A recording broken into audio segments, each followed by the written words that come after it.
Hi everyone, happy Thursday. So for today, we're just gonna have a sit-down video. I-share ko sa inyo kung ano ba yung aking mga so far experiences as a pregnant woman dito sa United States and kung ano ba yung mga differences niya nung nandun pa ako sa Pilipinas. So just a brief background po. I have a 1-year-old baby. Her name is Zeta Celestia and doon ko siya pinanganak sa Pilipinas. And then currently, I am pregnant with our second baby. And andito po ako ngayon sa state of Connecticut dito sa Amerika. And just a disclaimer po, I'm not making this video to complain. My main goal why I am making this video is to raise awareness, lalo na dun sa mga kagaya ko na baguhan pa lang dito sa US, for them to know what to expect, lalo na dun sa mga planong magbuntis or buntis na, and dyan din sa mga kababayan natin sa Pilipinas para at least, di ba, meron silang idea kung paano ba yung experiences dito ng mga pregnant women sa United States.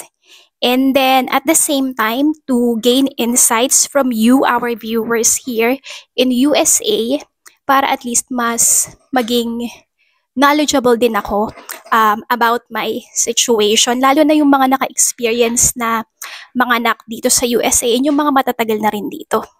Before ako dumating dito sa USA, I am fully aware na yung medical system dito is very good. Kasi nga 'di ba, kung mapapanood natin sa TV yung mga sikat na artista na merong malubhang karamdaman, lumilipad talaga dito sa Amerika para maggamot, which just proves na talagang world class yung medical system dito. But then, I'm not aware na sobrang mahal pala niya. Kasi hindi naman talaga ako nagre-research about to and before kasi nga wala naman talaga akong planong mag-migrate dito sa US nung hindi ko pa nakikilala yung aking asawa. Nung nandun pa ako sa Pilipinas, I am employed sa private company and American-based company siya sa JP Morgan Chase. Provided nila yung HMO. So if you are employed and your company is providing you yung HMO nga, sobrang laking benefit niya. Kasi wala kang monthly premium, libre yun, plus meron ka pa ang 2 free dependents. So every time na magpapa-check up ka, wala kang babayaran. Kahit magkano, walang copay, walang out of pocket. Kaya nung dumating ako dito sa US, medyo na-culture shock ako kasi nga dahil ini-expect ko na ganun din dito sa United States na once employed ka, yung employer mo is bibigyan ka rin ng free HMO, walang copay, hindi ka mag-copay, walang monthly premium, tapos may free dependents, yung ganun. Kaya nung nalaman ko dun sa husband ko na meron palang salary deduction, and then walang free dependents, and then pag nagpapa-check up ka, meron ding copay and then out of pocket, syempre nagulat ako kasi nga, ina-expect ko, first world country ito. So, parang I'm expecting more. And then, na-realize ko, yung difference nung presyo ba ng pagpapacheck up dito is sobrang laki. And kung i-cover siya talaga ng mga employer, baka naman malugi sila. Kaya at least medyo naliwanagan ako. Dito po sa USA, before, nung nalaman namin na pregnant ako, hindi pa kasi ako ina-add ni Mr. sa kanyang health insurance sa company. And then we decided na wag na kami i-add ni Zeta. Kumuha na lang kami ng ibang health insurance company outside. And doon kami naghanap. Nahanap namin itong aming health insurance ngayon. Ang aking monthly premium sa akin lang po ito is almost $500. Gold siya. Yung gold plan nila, which I think is a good plan.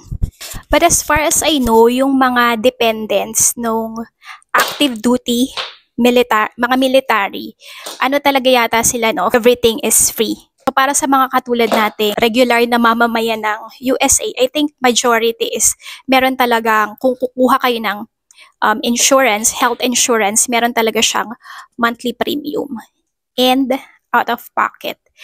Para sa akin gold na kasi yung sa amin and nung nagtanong kami dun sa insurance agent or health insurance agent, yun daw yung best na mai-offer nila sa amin. Even if we have this, I would say, okay naman na type ng health insurance, meron pa rin siyang copay. Hindi nga lang ganun kataas kasi nga 'di ba, medyo malaki yung aking monthly premium.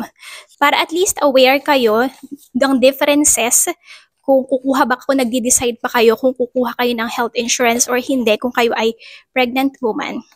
Noong December yung aking first check-up sa hospital dito sa Connecticut. Wala pa akong health insurance noon kasi na-activate yung health insurance ko ng January this year. So, ilagay ko dito itong receipt na to. So, nung nagpa-check up ako, yung estimated charge, $287, pero yung binayaran lang namin is $88.97. Meron kasi siyang discount para dun sa mga walang health insurance. Professional charges para doon sa OBGYN na nag-check up sa akin. Office outpatient, new moderate, whatever, nakalagay 45 minutes, $330, and then ang binayaran is $102.30. Ultrasound, $630, and then since may discount, $195.30. So yung total cost niya without insurance is $386.57. Ganun siya kamahal pagka wala kang health insurance. Nitong January, nagpa-check up ako with health insurance. So yung mga ginawa sa akin that time is yun nga check up, and then may mga blood works and ultrasound. Like what I have mentioned, almost $500 yung aking monthly premium. Before kami pumunta doon, meron copay na $15. So binayaran ko na yung $15 nung time na yon. And pagpa-check up mo, hindi mo kagad malalaman kung meron ka pa bang additional na babayaran, mga additional copay or out of pocket na tinatawag. Pag uwi namin, syempre tumutuwa ako kasi $15 lang. And then, ngayong araw na to, naka-receive ako ng bill or email na meron pa akong due, which is $75. So, lagay ko dito yung receipt. Para yon sa ultrasound. So, naka-itemize din dyan kung ano ba yung kinover ng aking insurance and kung ano yung mga discount. For my last check-up, yung total na binayaran ko is $75 and $15, a total of $90. Again, depende yan sa inyong insurance and depende kung ano nga kayo, kung dependent kayo ng military or what. Pero hindi ako sure dun sa military. That's just what I know base sa mga napapanood ko. So kung alam niyo, please comment down below. Sa Pilipinas naman, kung may HMO ka and yung HMO mo is kino-cover yung any pregnancy-related things, wala siyang copay. So free lahat yun. Free yung check-up, free yung mga blood works, and free din yung ultrasound. So, yun yung kagandahan naman doon sa Philippines. At least, di ba, meron tayong positive kung may HMO ka. Ngayon, syempre, ibang usapan pagka wala kang HMO sa Pilipinas or wala kang health insurance.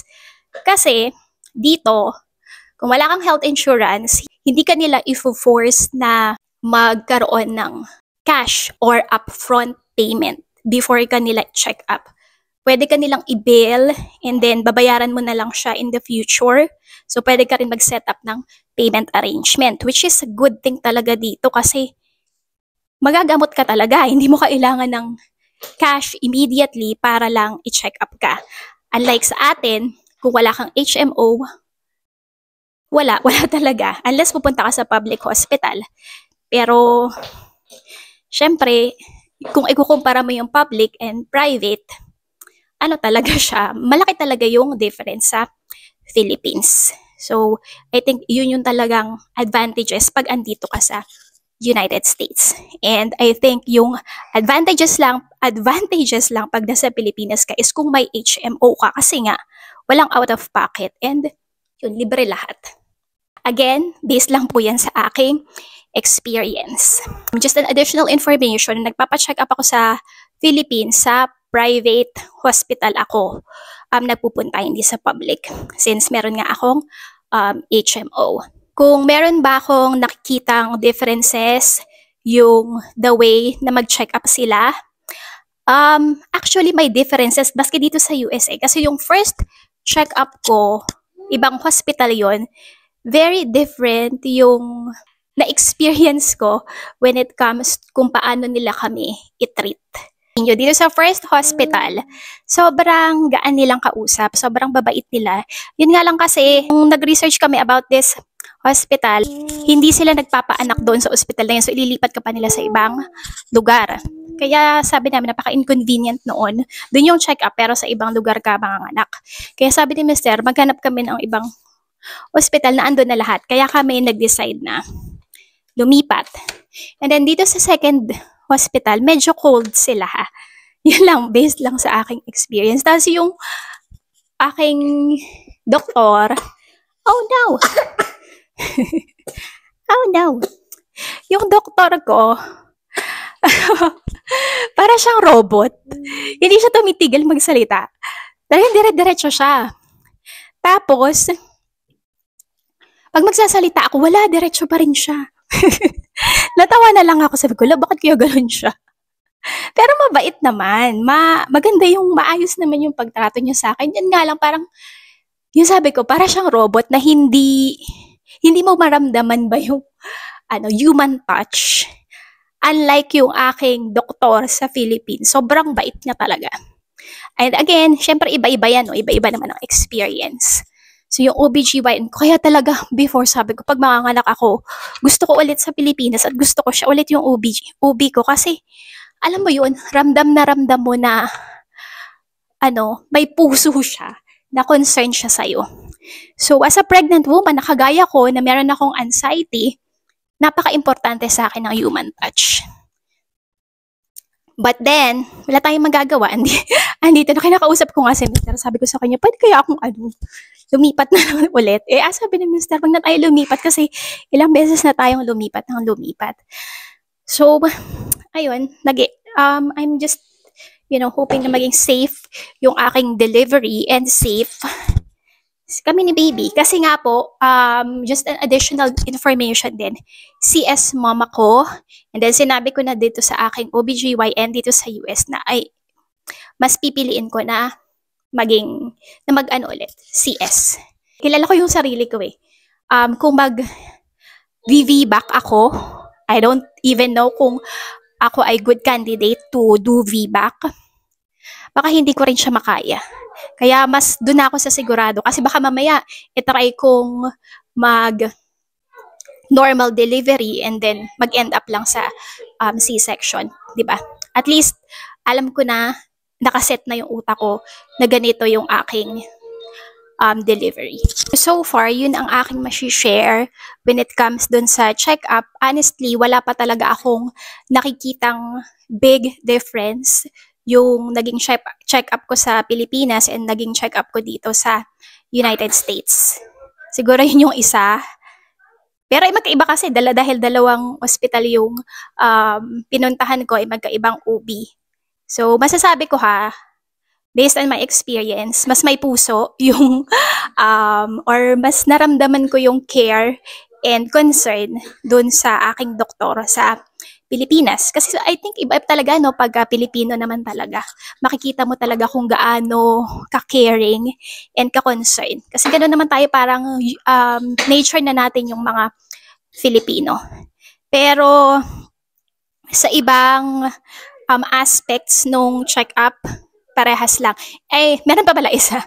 Sa tingin ko na sobrang ganda na na-experience ko dito sa USA naman kumpara sa Pilipinas. Yung sa oras.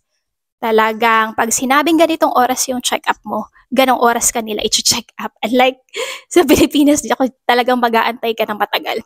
Naalala ko si Mr. Nung nandun siya sa Philippines, meron akong check-up. Sabi niya, ba't ang tagal-tagal mo, malilate na tayo? Sabi ko, hindi tayo malilate. Kasi alam ko na malilate yung doktor. 'Di ba minsan, alam yan ng mga kababayan natin diyan sa Philippines, parang normal na siya, hindi na siya masyadong nagiging issue kasi nga sa Pilipinas, yung Filipino time is common na and parte na siya ng pagiging Pilipino, which is alam mo yun, ang laking oras yung sanang matitipid mo kung kagaya dito sa US na pag sinabing ganitong oras, pero dahil nga normal na siya para sa atin, wala na masyadong nagrereklamo. Diba sa Philippines, pagka magpapacheck up ka, talaga minsan naabutin ka ng 1 hour to 2 hours paghihintay lang. Kahit na sabihin mo may appointment ka, ito sa majority ha, hindi ko alam kung lahat ba ganon kasi again, based lang ito sa aking experience, talagang halimbawa magpapacheck up ka, isisick leave mo na yon kasi buong araw talagang sobrang tagal ang pag-aantay mo. Like dito, once na sinabi yung appointment mo is, kunwari 1 p.m., eksakto, 1 p.m., i-check up ka. So, walang masasayang na oras. And I think, isa naman talaga yun sa napakagandang bagay na makukuha mo dito sa USA. And I think sa lahat yun, hindi lang siya sa mga check-up, basta on time talaga sila dito. Unlike sa atin, ano. So ayun, so far yun pa lang share ko sa inyo. Wala pa ako may share sa inyo about sa birthing experience kasi nga hindi pa naman ako nanganganak. But soon, I'm going to share it to you. Yun bang kung magkano yung cost ng panganganak doon sa Philippines and panganganak naman dito sa US with insurance and without insurance.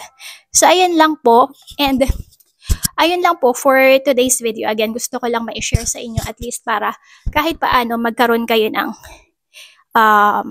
idea kung paano ba yung differences and cost na din.